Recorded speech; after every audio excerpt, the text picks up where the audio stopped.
ভোর এখন 4:30। আজ কলকাতা থেকে শিলিগুড়ি ফেরার ফ্লাইট ছিল সকাল 6:50-এ।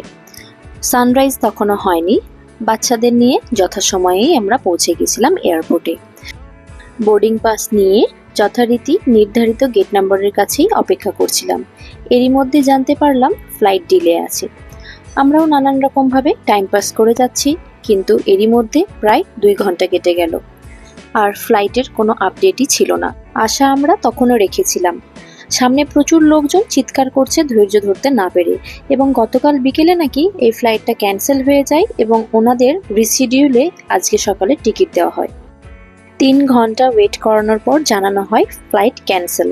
এরকম এক্সপিরিয়েন্স সত্যিই আমাদের আগে কখনো হয়নি। আর কোনো উপায়ও ছিল না, তো আমরা বাড়ি ফিরতেই বাধ্য হলাম। পরের দিনের জন্য আবার টিকিট কাটা হলো, তবে এই এয়ারলাইন্সে আর আমরা কাটিনি।